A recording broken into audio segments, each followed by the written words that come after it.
Bien, si son tan amables y con su permiso, pues vamos a ir terminando. Y vamos a ir terminando con este acto de clausura de esta brillante jornada de CEDE en Málaga, que se va a iniciar con la intervención de don Isidro Fainé, presidente de CEDE.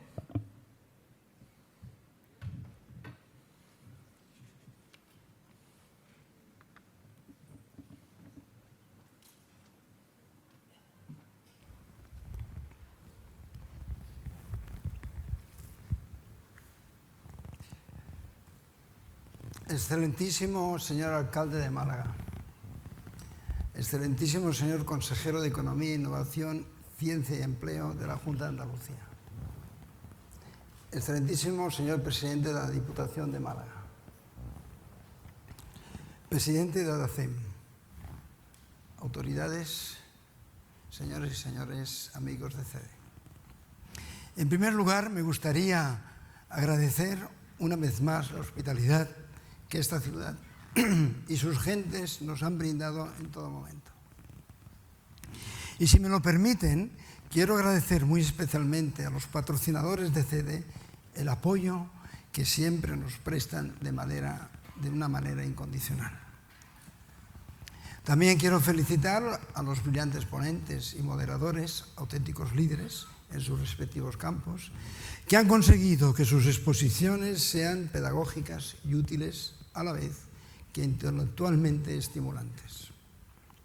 Asimismo, quiero felicitar a los organizadores y a todos aquellos que me consta han colaborado activamente por el éxito alcanzado en esta jornada. Pues coordinar y gestionar un encuentro con tantos participantes no es fácil, y que el evento se haya desarrollado con total normalidad es gracias a su encomiable labor.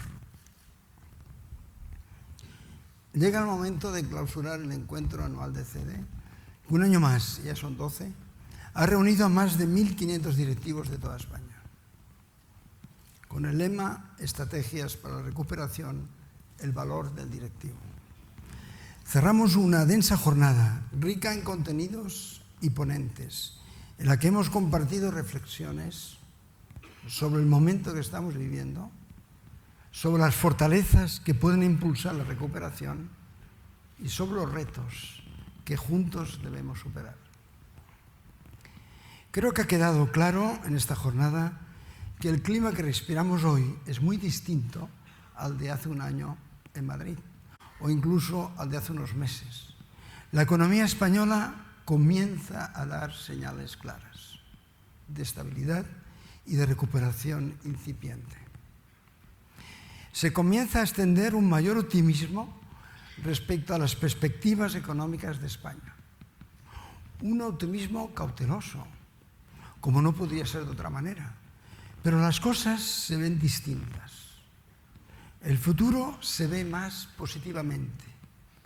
Por ejemplo, el Fondo Monetario Internacional, que no es la alegría del huerto, hace unos meses, en sus perspectivas de crecimiento del Producto Interior Bruto para el año 2014, todo es positivo. Los países emergentes crecerán menos, pero crecerán, y los países más desarrollados crecerán más de lo que hacían. Y solamente hay 4 países, si os imagináis el mapa del mundo, solamente hay 4 países que no crecen, según el Fondo Monetario, que es la isla Barbados en el Caribe, Guinea Ecuatorial en África, Chipre, la isla de Chipre, y Eslovenia. Por eso podríamos decir que si el Fondo Monetario y nuestros datos que palpamos todos los días nos indican lo contrario, creemos que estamos en la buena senda. No en vano, después de 9 trimestres en recesión, la economía española registró en el tercer trimestre de este año un crecimiento positivo del 0,1 en relación al trimestre anterior. En un roadshow que hicimos con César Alierta y otros directivos por todo el mundo, yo me concentré más en Asia, explicamos que pasaría esto en el mes de abril. Ya ha pasado, ya ha pasado. Y esperemos que el cuarto trimestre también creceremos y así, poco a poco, iremos mejorando nuestro crecimiento. No es mucho, pero es un dato positivo, positivo. No solo por el signo, sino porque también sugiere que estamos en el camino correcto, que la dirección es la adecuada. Especialmente buenos han sido los datos del sector exterior, una clara demostración de lo mucho que ha mejorado la competitividad de las empresas españolas en estos últimos años. Y yo, que tengo la manía de ir a visitar supermercados buscando productos, os puedo decir, y lo veo clarísimo, que estamos en el paleolítico superior todavía. Podemos crecer tanto en ese tema, tenemos tanto por hacer, que no puedo dejar de ser optimista si realmente nos ponemos como prioridad este tema de abrir mercados. Tal como se destacó en el último congreso de CEDE, las empresas exportadoras se han erigido en el pilar principal sobre el que se está forjando la recuperación. Un factor clave que ha cambiado es la confianza. Crece la confianza a medida que la economía española está reduciendo sus desequilibrios. Son muy importantes las medidas que se están adoptando para lograr la reducción del déficit público. La fuerte reestructuración bancaria cometida no la ha hecho ningún país del mundo, ni de Europa. El doloroso proceso de evaluación interna, reajuste de precios, de salarios y de márgenes. Y la corrección de nuestro déficit comercial exterior. Como consecuencia de ello, se fortalecen las expectativas de mejora económica y el apetito inversor está aumentando. De acuerdo con los datos de agosto, las inversiones directas de cartera y otros, o sea, tomando agosto de este año, un año atrás, comparado con el agosto del año pasado, un año atrás, este año han entrado 116.000 millones nuevos y el otro año perdimos 330.000 millones en negativo. Un cambio sustancial. Hoy mismo, por eso está entrando y saliendo, nosotros hemos vendido una parte de acciones a través de un bono convertible y a través de una venta directa de acciones a inversores de fuera. Luego, una prueba más de que esto está abierto a todos los mercados. Solo así se explica la importante reducción de la prima de riesgo y el mayor acceso a los mercados para colocar deuda tanto del Tesoro Público como de las empresas privadas. La mejora de la liquidez en los mercados, un sistema bancario saneado y el cambio de tono de las perspectivas económicas en España, pero también en el conjunto de la zona euro, son un buen acicate para impulsar proyectos empresariales y para llevar a cabo inversiones que la incertidumbre económica y las dudas sobre el futuro habían paralizado. Ya habéis visto hoy en la última sesión que han salido conatos de poder hacer cosas en ese sentido. Nos encontramos en los inicios de la recuperación y es un buen momento para tonificar de nuevo el músculo inversor. Las ganancias bursátiles de estos últimos meses indican también el fuerte descuento que se estaba aplicando a los valores accionariales españoles. Nuestros fundamentales no han cambiado en este corto periodo de tiempo, pero los riesgos percibidos por los inversores sí que han cambiado. En esta misma línea, la agencia de rating Fitch ha revisado de negativa a estable la perspectiva del rating de España. Es la primera señal positiva en el rating del soberano desde el inicio de esta crisis. Indudablemente, aún quedan retos pendientes. El proceso de desapalancamiento continúa y aún nos queda recorrido para reducir la deuda privada y para detectar el crecimiento de la deuda pública. Pero lo más importante de todo es que España debe volver a crear empleo. Ciertamente, la dinámica del mercado laboral parece encontrarse en un cambio de tendencia esperanzador. En el tercer trimestre de 2013, el empleo aumentó en 40.000 personas, uno de los incrementos más altos de los últimos años. Pues no debemos olvidar que nuestro crecimiento futuro dependerá en gran medida de la capacidad de la economía de generar ocupación. Para conseguir, de todas formas, una solución viable y duradera, es preciso también que todas las fuerzas sociales, gobernantes, políticos, sindicatos, medios de comunicación, empresarios y directivos y ciudadanos en general, vayamos todos en la misma dirección. Además de retos pendientes, existen asimismo otras fuentes de incertidumbre. A nivel internacional es necesario destacar el dilema en que se encuentran las autoridades monetarias de Estados Unidos, que miran de reojo las disputas en el Congreso sobre la política presupuestaria y el techo de deuda. Tienen dos temas. Con la crisis económica no llegaban a $1 trillón lo que había en el mercado, y ahora vamos a finalizar el año en $4 trillones en el mercado de dinero que ha puesto el Estado americano en la economía. Los japoneses han doblado también el porcentaje, tenían un 16% del PIB y ahora tienen un 32%. Los americanos tenían un 5% del PIB y ahora tienen un 22%. Claro, hay un problema ahora, ¿cómo sacamos ese dinero del mercado? Y cada vez que esto se anuncia, hay un poco y esto va a crear incertidumbres durante este año que viene. El otro, lo conocéis, el shutdown, el cierre, han desplazado todos los gastos y todas las inversiones al primer trimestre del año que viene. Entonces, estas dos cosas pueden ir creando estas incertidumbres. Tarde o temprano, sin embargo, la Reserva Federal comenzará a reducir los estímulos monetarios, el famoso tapering. Primero se hablaba del quantitative easing, luego se hablaba del exit strategy y ahora se habla del tapering. Término utilizado por los grandes atletas cuando van a competir una semana antes, reducen el entreno para llegar a la competición en un máximo de forma física. Y ello tendrá repercusiones, de bien seguro, como antes he dicho, en el resto del mundo. La perspectiva de tipos de interés más altos en Estados Unidos puede ocasionar, por ejemplo, una huida de capitales de aquellos países emergentes con mayores desequilibrios externos. Y así ha pasado durante este verano, cuando se anunció que en septiembre pasado se iba a decir cómo iban a reducir. Todos aquellos países con pocas reservas entraron en un momento de devaluaciones. Así la India, Brasil, México, incluso la propia Rusia y otros países tuvieron que devaluar. La Unión Europea, por su parte, está inmersa en un proceso de transformación institucional que marcará su devenir económico a medio y largo plazo. Me refiero en particular a la Unión Bancaria, un proyecto que ha arrancado con buen pie con la designación del Banco Central Europeo como supervisor único de las entidades financieras a partir del otoño de 2014. Es cierto, y así es, España ha sido conejito de Indias en el tema del rescate bancario. No se ha hecho el rescate de España, pero se ha hecho un rescate bancario. Y, como decía Felipe González esta mañana, pues el trato ha sido discriminatorio contra los bancos españoles. Pero hemos superado todas las barreras.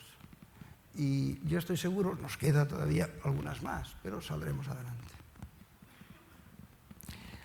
Previamente se realizará, es las noticias que iréis oyendo durante un año, una nueva revisión a fondo de los balances de las entidades financieras y también unas nuevas pruebas de resistencia. Un ejercicio que reforzará la transparencia y la credibilidad sobre el sistema financiero europeo, que es muy importante ya sacar todas las dudas sobre esto. Se trata de un paso importante para reducir la fragmentación de los sistemas bancarios europeos. Esta reducción de los diferentes tipos de interés es clave para que las entidades financieras y las empresas de todos los países de la Unión Monetaria puedan competir sin una desventaja de partida en sus costes de financiación. No será fácil, pero no tiene sentido que las pymes en Alemania se financien a 3 puntos por debajo de lo que se financian en España. Si en cambio las hipotecas en España son las más baratas de Europa.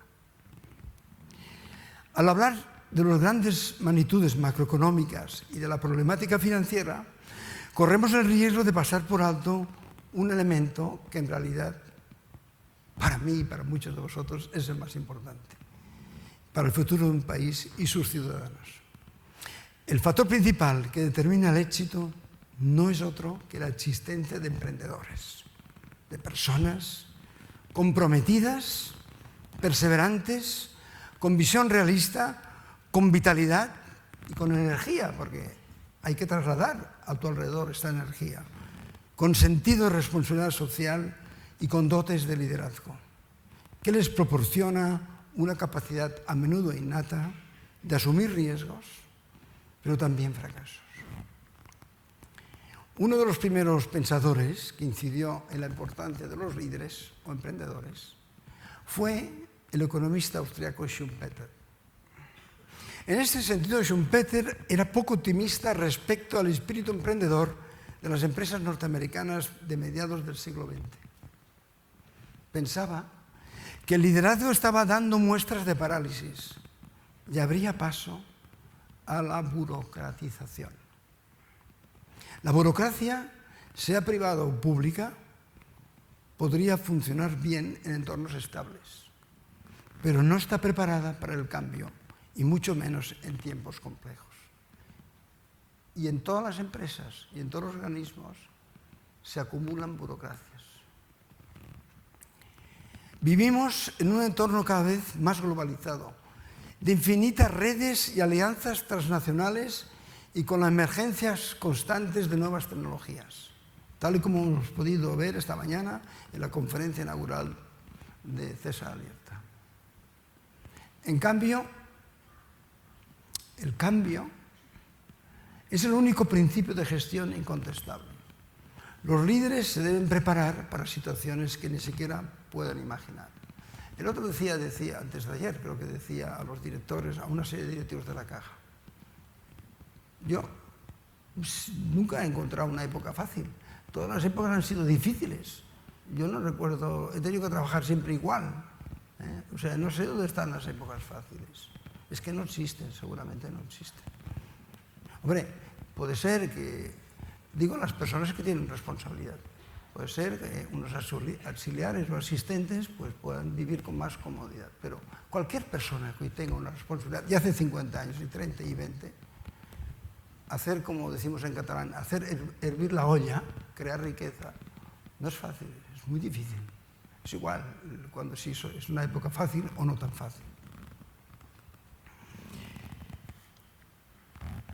Es más, el cambio es el único principio de gestión incontestable y los líderes se deben preparar para situaciones que ni siquiera pueden imaginar.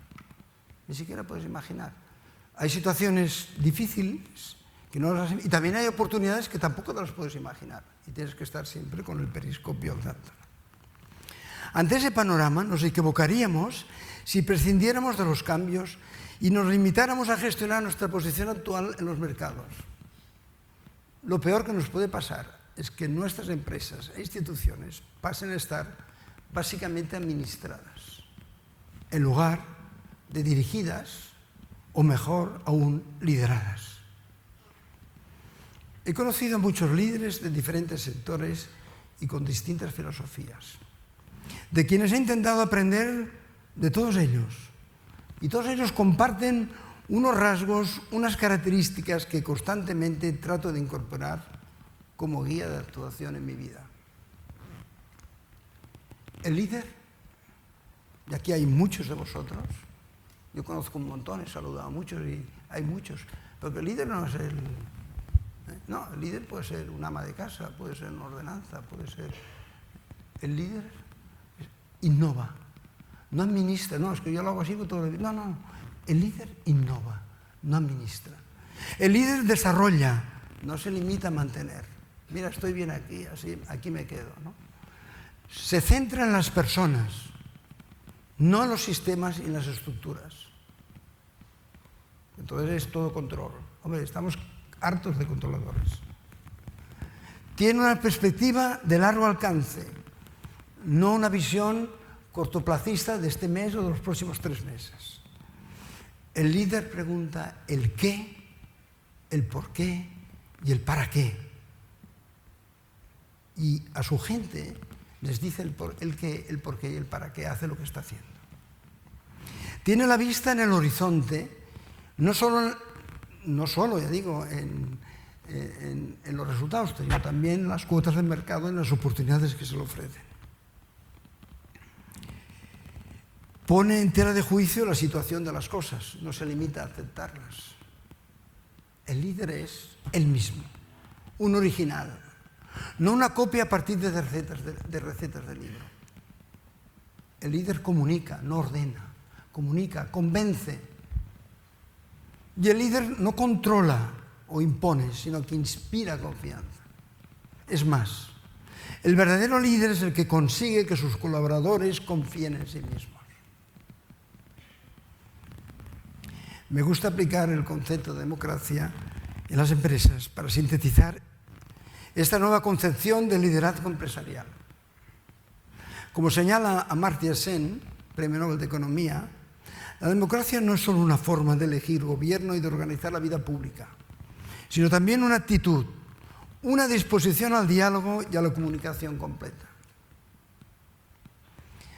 Las organizaciones que fomentan la participación amplia, los equipos multidisciplinares e incluso la disensión, toman mejores decisiones.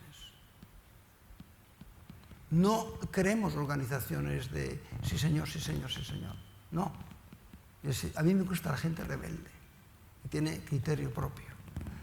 Además, los empleados son así conscientes de su importancia dentro de la organización y perciben más directamente cómo su contribución marca el éxito o el fracaso del proyecto colectivo. En un libro de banca que hice, el primer capítulo era era la pasión era el protagonismo de los empleados. Cada empleado tiene que ser el protagonista, no el jefe que se aguante. Cuando se da autonomía a los colaboradores, estos se dan cuenta de que su trabajo tiene sentido y es importante, y de que sus aportaciones son requeridas y agradecidas. La creatividad se valora por encima de la obediencia ciega. Usted haga esto, lo hago inteligentemente. En definitiva, un buen líder debe tener visión, credibilidad, confianza en sí mismo, optimismo en el futuro y autoritas. No potestas, autoritas. No porque te han dado un cargo tienes derecho a todo, no. La autoridad se gana con servicio y con mucha entrega de muchos años. De nada sirve lamentarse, lo que debemos hacer es intentar mejorar los tiempos que nos ha tocado vivir. Es un imperativo moral. Yo estoy contento, me ha tocado esta época, pues tiro para adelante. Los esfuerzos y sacrificios que como sociedad hemos realizado estos últimos años están produciendo sus primeros resultados. Los he comentado. Debemos proseguir en el esfuerzo y estar preparados para aprovechar las oportunidades que ya están surgiendo. Con todo el bagaje que hemos acumulado, les aseguro que estamos muy bien preparados para lo que nos depara el futuro. Tal como dijo Séneca, que creo que tenía algún origen andaluz, si no estoy equivocado, y nunca mejor citado, dice que en el marco incomparable, además, de nuestra querida Andalucía, decía: no hay árbol más recio y consistente que aquel que el viento azota con frecuencia. Que esto es lo que nos pasa. Muchas gracias.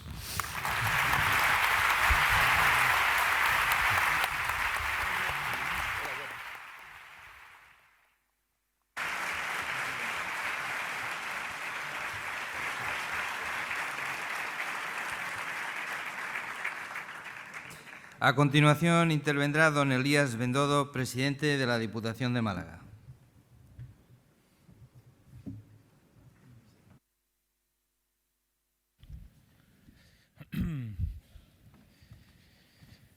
Buenas tardes a todos, alcalde, consejero, presidente de CEDE, miembros de la mesa. Quiero reiterar mi felicitación de esta mañana a la Confederación Española de Directivos y Ejecutivos por estas jornadas. Agradecerles una vez más, como dice esta mañana, que hayan escogido nuestra tierra, que hayan escogido Málaga, y asegurarles que por parte de la Diputación Provincial estamos encantados de colaborar en iniciativas como esta. Durante todo el día se ha puesto en valor el talento, el mucho talento que tiene nuestro país en aras de un objetivo común como es la recuperación económica. Hemos escuchado a líderes españoles y globales que aunan talento y experiencia, a dirigentes de grandes multinacionales y a referentes políticos como el expresidente González. Con nuestras diferencias ideológicas, a todos nos une el amor a nuestro país y nuestra preocupación por la situación actual. También la certeza de que son necesarios los cambios para competir en el escenario actual y en el futuro. Y la seguridad de que el inmovilismo es la peor opción. Todos compartimos el objetivo de la recuperación económica, una meta que empezamos a vislumbrar, pero para la que queda aún camino que recorrer. No soy ni mucho menos el primero que lo dice, pero estoy absolutamente de acuerdo. Para que podamos hablar de una recuperación económica sólida, debe haber una creación de empleo estable y una reducción considerable del paro. Solo así, los ciudadanos empezarán a percibir esos claros síntomas de salida de la recesión. Unos síntomas que deben llevarnos al optimismo y a confiar en un futuro mejor que los duros años que estamos dejando atrás. Y también servirnos como acicate para seguir adelante con las reformas y con los cambios que necesita nuestro país. Pero todos tenemos que ser muy prudentes y muy sensibles ante los sacrificios, las penurias que han pasado y siguen pasando muchas familias españolas. Esto no quita, efectivamente, que muchos indicadores muestran, en resumen, la mayor confianza que genera nuestro país y nuestras empresas, algo que prueba que se han hecho las cosas razonablemente bien. La inversión extranjera está registrando un importante aumento, como también muestran mejoras la mayoría de los resultados empresariales que estamos conociendo recientemente. Y el sector turístico, con nuestra Costa del Sol a la cabeza, sigue arrojando cifras magníficas de crecimiento. Incluso el consumo, aunque de forma aún tímida, empieza a salir del pozo de los últimos años. Aunque sí, claro, queda mucho más por hacer y que siempre se pueda hacer mejor. Claro que tenemos que mejorar la productividad e intentar hacerlo de forma que no sea solo abaratando costes salariales. Tenemos que competir siendo mejores, no más baratos, o al menos no solo más baratos, aportando valor añadido, como ya se ha dicho hoy aquí. Eso también vale para las administraciones públicas. Debemos seguir trabajando para facilitar la creación de... Muchísimas gracias. La creación de riqueza, la inversión y la actividad empresarial. Debemos dimensionar nuestras plantillas, ser más ágiles y eficientes y fomentar la igualdad de oportunidades para ciudadanos y empresas. No podemos ser un obstáculo a las administraciones públicas, sino una ayuda. Y debemos pagar pronto y bien, y no ser, como ocurre en algunos casos, los grandes morosos. Esos son, creo yo, los deberes de cualquier administración pública. No quiero dejar de aprovechar su presencia aquí para darles las gracias por seguir confiando e invirtiendo en nuestro país. Pero también quiero pedir a los responsables de las entidades financieras que den más facilidades para el crédito y la financiación para la pequeña y mediana empresa, porque solo así creemos que se podrá estimular un crecimiento sólido, real y una mayor actividad económica. Quiero pedirle a todos los empresarios, como hago día a día con el potente sector turístico de la Costa del Sol, que las buenas cifras de negocio que empiezan a registrarse se traduzcan también en más contrataciones. Quiero pedirles que confíen en el futuro y apuesten por la creación de empleo de calidad para crecer más y mejor. Quiero, como hice esta mañana además, recordarles que se encuentran en una provincia que tradicionalmente es una de las primeras en salir de la crisis, como de hecho ya está ocurriendo, por su situación estratégica como puente entre Europa y África, por una buena red de comunicaciones de primer nivel, por una potente universidad y por su parque tecnológico. Málaga cuenta con muchísimos atractivos para invertir. Málaga, no lo duden, es una apuesta segura y también un lugar extraordinario para vivir. Los miles de ciudadanos europeos que nos han elegido para residir y trabajan aquí no se equivocan. Tenemos la mayor oferta de campos de golf de toda Europa, 70. Una planta hotelera moderna, amplia y de muchísima calidad. Somos un referente en formación turística y gastronomía, con algunas de las mejores escuelas de hostelería de nuestro país. Tenemos una industria agroalimentaria realmente potente, cada vez exporta más, pero que, como decía precisamente esta mañana el ministro Arias Cañete, tiene que unirse para competir mejor. La unión hace la fuerza y es absurdo pensar que divididos competiremos mejor en este mundo global. Eso lo decía el expresidente Felipe González y no puedo estar más de acuerdo con sus palabras. En Málaga, y de lo global vuelvo otra vez a lo local, contamos con muchos atractivos para la inversión, también para el ocio y para la cultura, no lo duden. Y termino. Espero que hayan disfrutado de toda la jornada, que hayan disfrutado de Málaga y agradecer a los organizadores que hayan pensado en nosotros. Muchas gracias y enhorabuena. Gracias. Faltamos el agua, Pepe. A continuación nos dirigirá unas palabras don José Sánchez Maldonado, consejero de Economía, Innovación, Ciencia y Empleo. Buenas noches, excelentísimo señor alcalde, querido Paco, señor presidente de la Confederación Española de Directivos y Ejecutivos, don Isidro Fainés, señor presidente de la excelentísima Diputación de Málaga, Elías, buenas noches, señor presidente de la Asociación de Directivos de Andalucía, Ceuta y Melilla, y señor vicepresidente de CEDE. Autoridades todas, señoras y señores, amigos y amigas, porque hoy aquí hay de todo. Hay muchos amigos que actualmente veo poco y aprovecharé hoy para verlos. Buenas noches. Quiero, en primer lugar, dar la enhorabuena a la Conferencia Española de Directivos y Ejecutivos por la celebración de esta jornada de debate sobre estrategias para la recuperación y enhorabuena también a todas las entidades colaboradoras que han hecho posible esta convocatoria. Y muchas gracias por haber elegido Málaga, haber elegido mi ciudad para llevar a cabo estos actos.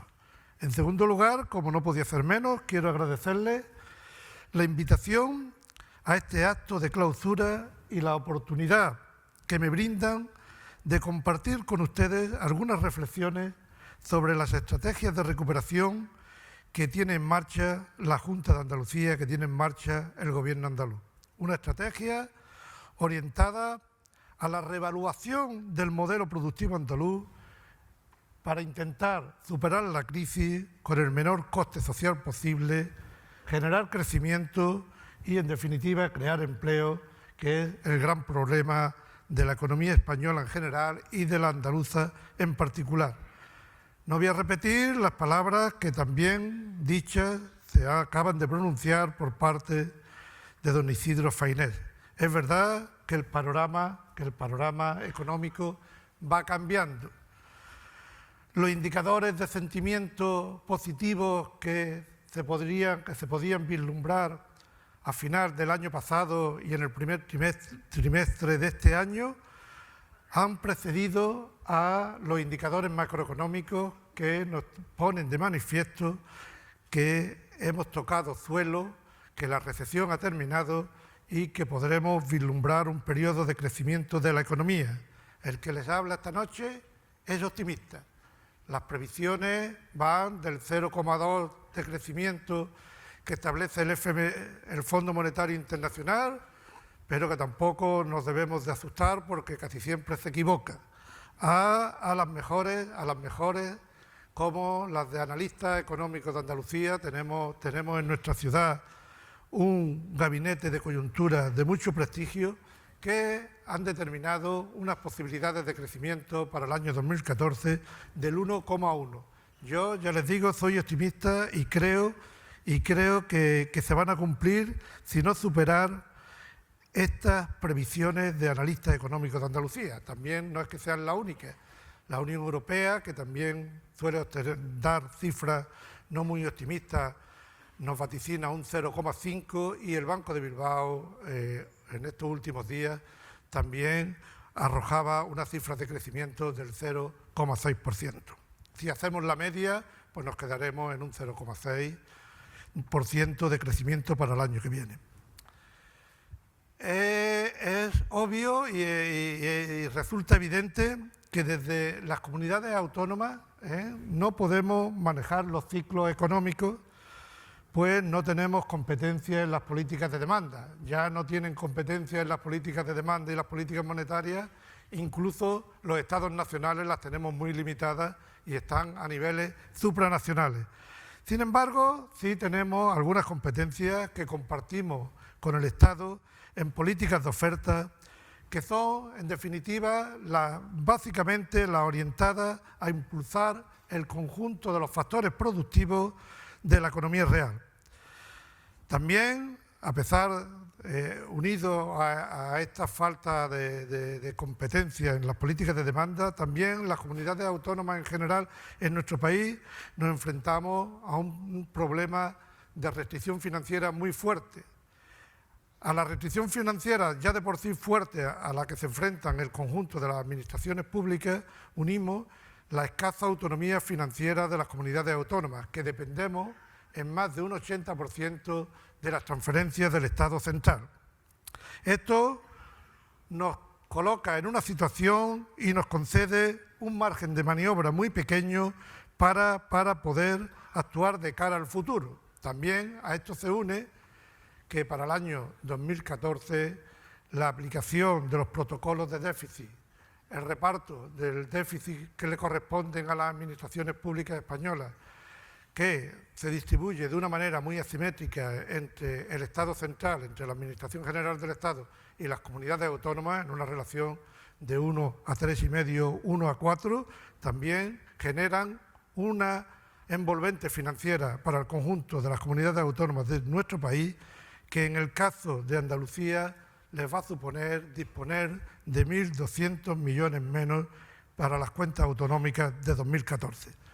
No obstante, y a pesar de estas limitaciones presupuestarias, desde el Gobierno andaluz estamos haciendo, ya digo, dentro de nuestro ámbito competencial, esfuerzos tremendos para mantener o para poner en marcha una estrategia de recuperación que combine, por una parte, políticas de estímulo al crecimiento económico y al empleo, que mantengan los derechos sociales que tanto trabajo nos ha costado ganar a los españoles en general y a los andaluces en particular, y dar cumplimiento a los objetivos de consolidación fiscal y presupuestaria que nos exige el Gobierno de España y el Gobierno de la Unión Europea. Apostamos con firmeza por las personas, apostamos por el empleo y también por el conjunto de nuestras empresas. Somos totalmente conscientes de que en cualquier sociedad avanzada el 80% del empleo lo generan las empresas privadas. Así lo ha repetido varias veces la nueva presidenta de la Junta, Susana Díaz, y así ella afirma con rotundidad que no habrá creación sostenida de empleo si no son las empresas las que lo crean y lo mantienen.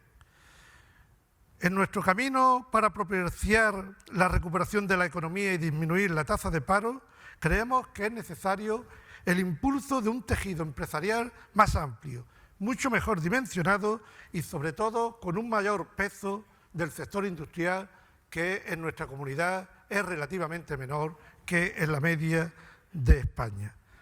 Por ello, la reindustrialización de nuestra economía es un objetivo prioritario para este Gobierno. En los últimos 5 años, las pequeñas y medianas empresas industriales han experimentado en nuestra comunidad una reducción acumulada del 24,3%. Fundamentalmente, y esto también es conocido por todos ustedes, debido a los problemas de financiación que afectan a todo el país. Consciente de este problema, el Gobierno andaluz ha decidido financiar con capital riesgo público a las pequeñas y medianas empresas industriales de Andalucía. En el camino y en la idea de cambiar la filosofía de la subvención por la filosofía del incentivo, prevemos poner en marcha, antes de final de año, un programa de recapitalización de las pymes industriales que estará dotado inicialmente con 150 millones de euros. De estos estarán disponibles para el año 2014 54. Este programa, como he dicho anteriormente, supone un cambio de la cultura de la subvención a la del incentivo en las políticas de apoyo empresarial. Consistirá en ayuda a la capitalización de las pequeñas y medianas empresas mediante aportaciones al capital, aportaciones que tendrán un plazo máximo de 7 años, que tendrán que ser devueltas con un tipo de interés muy preferencial, cuando no a tipo cero, que habrán de ser devueltas finalizado este periodo de 7 años, y aquellas empresas que hayan obtenido beneficios devolverán la ayuda más el porcentaje de beneficio que hayan tenido durante ese tiempo en relación a lo que haya supuesto la ayuda con relación a su capital, y las que hayan tenido pérdidas pues devolverán la ayuda minorada por esta pérdida, por el valor de esta pérdida. Estamos convencidos de que vamos a tener mucho éxito con esta medida, que vamos a tener poco riesgo y poca pérdida, dado que las pequeñas y medianas empresas que a estas alturas de la película, como se suele decir, hayan aguantado el tirón de la crisis económica, pues las posibilidades de que haya pocas pérdidas son mayores. También queremos mejorar algo que también se ha dicho aquí esta tarde. Queremos mejorar las relaciones de las administraciones públicas con los empresarios de nuestra región. El otro día podíamos leer cómo el Banco Mundial nos decía que España está en la cola en el ranking de países según las facilidades que se dan para crear una empresa. Abrir un negocio aquí requiere el doble de procedimientos y días que en la media de los países de la OCDE. Es, por tanto, fundamental avanzar en este campo, mejorar la regulación y eliminar, en la medida de lo posible, las trabas administrativas para favorecer el funcionamiento de las empresas y reactivar la economía andaluza. Esto soy consciente de que es muy fácil de decir, es muy bonito de explicar, pero después estoy completamente convencido de que es difícil de implementar. Hasta ahora, desgraciadamente, muchos intentos que han ido en el camino de conseguir esto que yo les estoy diciendo han terminado por crear, no por disminuir las trabas, sino por crear aún más trabas administrativas. No obstante, no nos acobardamos por esto y desde la Junta vamos a tratar de desbrozar este camino. Queremos, y está en nuestro convencimiento, que ningún proyecto de inversión se pierda por problemas con la burocracia, y para ello vamos a abordar una reforma integral antes de final de año de la actual Agencia Andaluza de Defensa de la Competencia.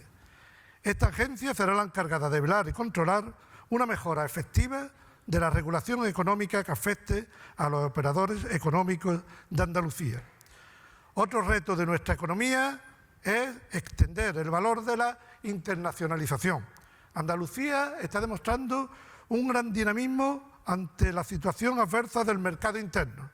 Se ha conseguido en estos últimos años multiplicar por 2 las ventas al exterior desde el año 2009, lo que ha supuesto que las exportaciones aporten más del 17% del Producto Interior Bruto, un incremento de 8 puntos que es equivalente, por ejemplo, a la pérdida del peso del sector de la construcción durante la crisis en nuestra región.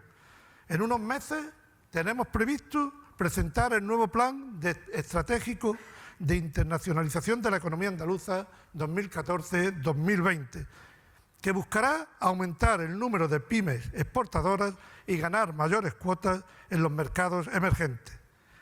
También nos vamos a esforzar en favorecer el crecimiento de la productividad y de la innovación a través de dos programas tales como el Cheque Innovación o el programa Localiza IN, que en colaboración con los ayuntamientos va a financiar hasta un 70% de la instalación de empresas en espacios de innovación.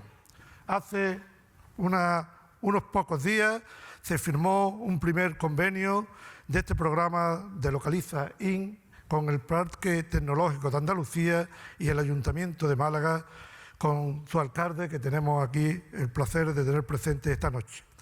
Y actuamos también para favorecer el empleo y la regeneración del tejido productivo con medidas de apoyo al emprendimiento. El emprendimiento y el autoempleo los tenemos en el frontispicio de todas nuestras actuaciones. Contamos actualmente con más de 200 centros de apoyo al emprendimiento repartidos por toda Andalucía, que cuentan con más de 850 alojamientos empresariales. Estos son solo algunos ejemplos de una estrategia de recuperación estudiada y mantenida desde el inicio de esta difícil coyuntura. Son iniciativas que, más allá de paliar la situación derivada de la crisis, pretenden reactivar la economía mediante la revaluación de nuestros activos, es decir, de nuestras personas, de nuestras infraestructuras y de nuestras empresas. Sabemos que la labor de revaluación de nuestro modelo productivo sobrepasa la labor de un gobierno regional e incluso de una legislatura, pero estamos convencidos de que nuestra responsabilidad es marcar el camino, es creer en nosotros y creer en nuestra capacidad para propiciar un futuro de progreso para nuestra región. Espero y estoy convencido de ello, que estas jornadas hayan sido fructíferas y nos ayuden a avanzar en este camino hacia la recuperación y el crecimiento económico. Muchas gracias a todos por vuestra atención.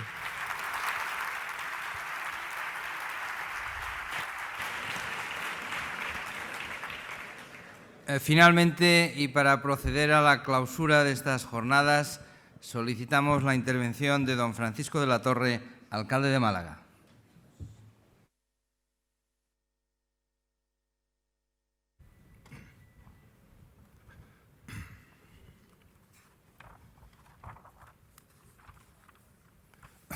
Señor presidente de la Confederación Española de Directivos y Ejecutivos, señor consejero de Economía, Ciencia y Empleo, señor presidente de la Diputación Provincial, señor presidente de Andacem, señor vicepresidente de la CEDE, querido amigo Ramón.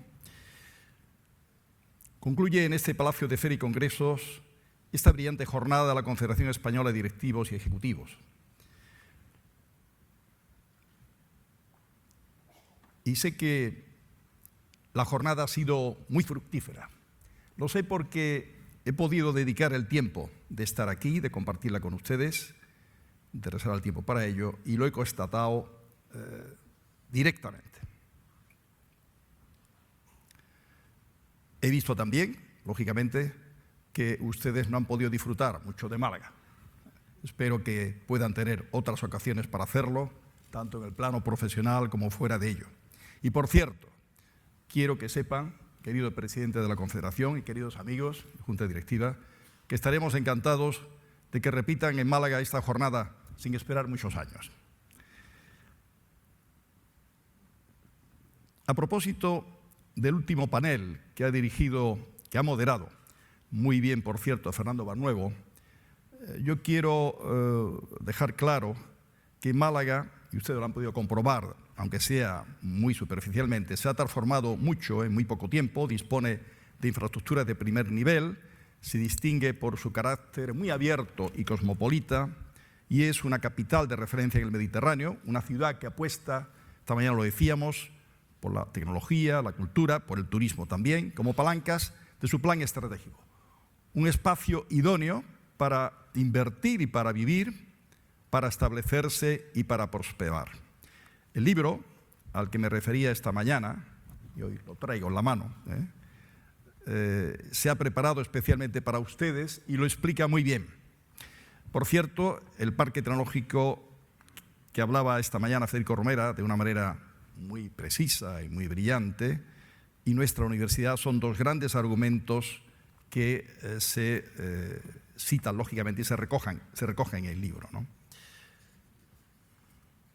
La mayoría de los indicadores, y eso ha quedado claro a lo largo de las muchas intervenciones de hoy, parece que coincidir en que hemos llegado por fin al cambio de tendencia que deseamos todos e iremos gradualmente recuperando posiciones y dejando atrás la crisis.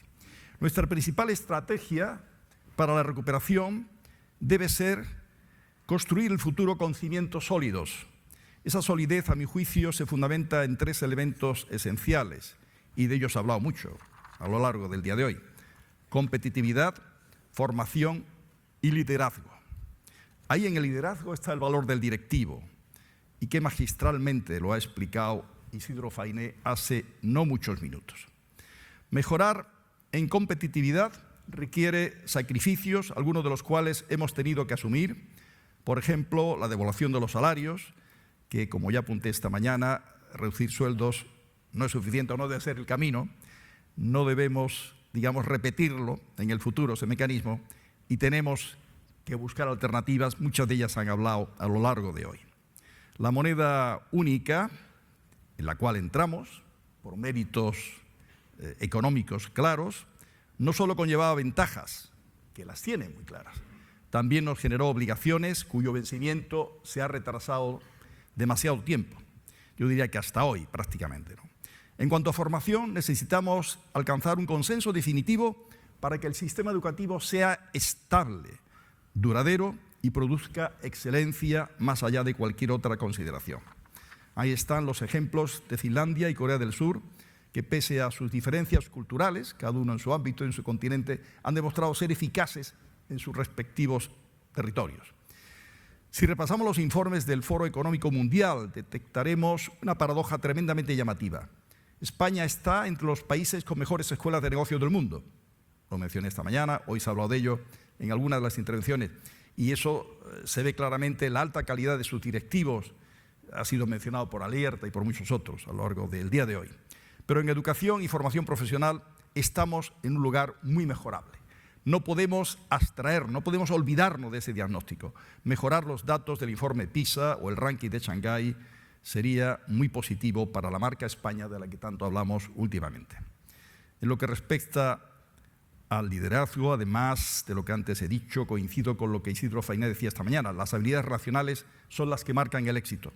Ver en una pantalla desde cualquier lugar del mundo las ponencias de esta jornada supone una magnífica oportunidad para la divulgación de las ideas que se han expuesto aquí. Pero nada puede sustituir el contacto directo entre 1.500 personas, el diálogo reflexivo, la cercanía, el encuentro, en definitiva. Y esto es aplicable a cualquier dirigente en la política, en la empresa, en los sectores públicos o privados. Entre las cosas que siempre necesitaremos, además de entrar plenamente en la sociedad digital, está el contar con una buena dirección, directivos que sepan guiar a nuestras organizaciones responsables y eficazmente desde los valores y las buenas prácticas. Buenas prácticas, queridos amigos, con los proveedores, con el personal, creando la cohesión interna empresarial, a la que me refería también esta mañana, y con los clientes, en esa relación bidireccional que tanto se ha mencionado en el día de hoy. Si la crisis, pese a que sus efectos han sido dramáticos en muchos aspectos, nos ha servido de algo, ha sido para que muchas empresas sean conscientes de la necesidad de internacionalizarse. Hay quienes ya habían iniciado ese camino con mucho éxito. En España el paradigma es Telefónica, cuyo presidente nos lo ha resumido brillantemente esta mañana. Otras han intensificado su diversificación y algunas se han lanzado recientemente al concluir que sus posibilidades de sobrevivir y crecer requerían su extensión a mercados globales. Como ha destacado también esta mañana el ministro Arias Cañete, el sector agroalimentario español tiene un enorme potencial exportador que será muy importante para la recuperación. Pero ese potencial de crecimiento hoy está ya fuera de la Unión Europea. Ya no jugamos solo dentro de nuestras fronteras españolas, ni siquiera dentro de los límites de la Unión Europea. Nuestro mercado es el mundo. Y estoy de acuerdo con Felipe González en que debemos cambiar radicalmente nuestra cultura frente al emprendimiento y respecto a la empresa en general. Durante demasiado tiempo se ha promovido o tolerado cierto rechazo hacia el mundo empresarial, ignorando su función social, demonizando la rentabilidad, que no es sino posibilidad de reinversión, y olvidando que sin el empleo del sector privado no hay sector público sostenible ni estado del bienestar viable. No hace tanto tiempo que la inmensa mayoría de los jóvenes se planteaba el sector público como su proyecto vital. Ahora, por razones obvias, se piensa en el sector privado, se mira su crecimiento con preocupación, se desea su crecimiento y está aumentando el autoempleo, y constituir una empresa empieza a ser visto como una alternativa real, como un beneficio para todo. Yo añadiría además, si me permite, que debe ser fruto de la vocación de algo tan hermoso y creativo como es impulsar una empresa, crear riqueza, crear puestos de trabajo. Comparto también con el expresidente González que debemos debatir seriamente sobre la paradoja de que en Europa se ha dado en los últimos años. Mientras aumentaba la esperanza de vida, se ha ido reduciendo la edad de jubilación. El actual gobierno de España ha hecho muchas reformas en tiempo récord, tan rápidamente que algunas de ellas no han sido explicadas de forma detenida. Y hacía falta actuar muy rápido, es evidente, para obtener resultados que están llegando, aunque estos todavía no sean percibidos por la mayoría de la población. El ruido político que se nos avecina por la proximidad de citas electorales y al que aludía esta mañana Jorge Rivera, director de 5 Días, no debería impedirnos alcanzar acuerdos y pactos. Los ciudadanos nos exigen que se imponga el sentido de Estado en muchos aspectos de la política y de la realidad nacional. Pero las reformas que hagamos a escala nacional no valen por sí mismas para los enormes retos que tenemos por delante, aunque son necesarias, evidentemente. Las reformas hay que hacerlas también desde Europa, para los 27 países, y corremos el riesgo de que Europa quede descabalgada, quede atrasada. Urgen las reformas financieras y fiscal. Isidro Fainé ha aludido oportunamente a ello hace también breves minutos. En cualquier punto de la Unión Europea debería costar lo mismo financiarse y deberían pagarse los mismos impuestos o muy parecidos. De ese modo, todos tendríamos las mismas oportunidades y habría verdadera cohesión. No es justo, por ejemplo, que la financiación de las pymes en Alemania sea mucho más barata que en España. También tendríamos que pensar qué parte de responsabilidad tenemos nosotros en esa circunstancia, pero no es justo que pase. O que las multinacionales elijan Irlanda para ubicar sus sedes continentales debido a que el impuesto de sociedades allí es muy reducido. Finalmente, queridos amigos, necesitaremos avanzar hacia la unión política. Quiero referirme también a la colaboración pública y privada, que me parece esencial para mantener el nivel y la calidad de los servicios prestados por el Estado, las comunidades autónomas o los ayuntamientos.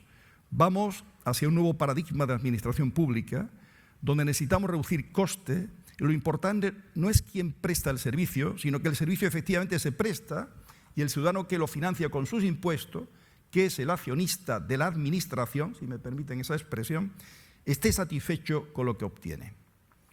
Igual que necesitamos cambiar la cultura, la percepción hacia las empresas, es absolutamente necesario cambiar la cultura y la percepción hacia la administración pública. El sector público no puede ser el motor de la economía, sino tiene que centrarse esencialmente en crear las condiciones para que esta economía funcione debidamente sin convertirse nunca en obstáculo para esa finalidad. ¿Será Europa museo o laboratorio?, preguntaba esta mañana Ramón Adel en el coloquio que él moderó con Felipe González. Yo creo que podemos y debemos ser las dos cosas. Somos una potencia turística de primer orden, Europa entera a nivel mundial. Somos una gran potencia también tecnológica, científica, y debemos y podemos seguir siendo las dos realidades y creciendo en esa dirección. En cualquier caso, lo que seamos dependerá de lo que hagamos, dependerá de todos como sociedad y, lógicamente, de quienes estén al frente de las empresas. Dependerá mucho de ustedes y de cómo sus empresas evolucionen en un contexto cada día más complejo. Nosotros, en España, además de museo y laboratorio, podemos aspirar, porque ya lo somos, a ser una plataforma de encuentro, un hub de proyección hacia la propia Europa a la que pertenecemos, hacia África, hacia América Latina. Tenemos una posición estratégica para ello y tenemos que ser capaces de convencer a muchas empresas de Asia, ese espacio donde se va a centrar la economía de los próximos años, se está centrando, de que España puede jugar un papel muy interesante para que empresas chinas, empresas japonesas, coreanas, piensen que aquí es el lugar de proyectarse hacia esta zona del mundo, la zona que no es el Pacífico. Siempre digo, queridos amigos, que si todos hacemos bien nuestro trabajo, tanto desde el sector público como del privado, y buscamos en nosotros mismos solución a los problemas, saldremos mucho mejor de ellos, ¿no? Si logramos además crear un círculo virtuoso que tenga como telón de fondo el valor del esfuerzo, no olvidemos el valor del esfuerzo, valor educativo del esfuerzo. Crear un círculo virtuoso, decía, que combine la austeridad con políticas selectivas de crecimiento. Si conseguimos sumar administraciones públicas ejemplares y empresas igualmente intachables, donde la transparencia y el gobierno abierto en los ámbitos públicos y privados de una manera interactiva sea una realidad, generaremos una dinámica absolutamente ganadora y seremos el país al que todos aspiramos. Y si nosotros, efectivamente en España, lo hacemos antes que otros países europeos, otros países del mundo, esa ventaja competitiva tendremos ya ganada. Muchas gracias, queridos amigos.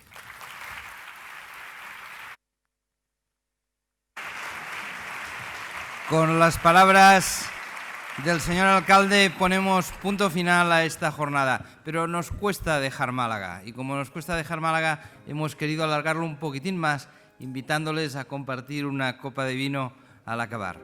Con ella y en nombre de CEDE les queremos decir una vez más muchísimas gracias a todos. Muy buenas tardes.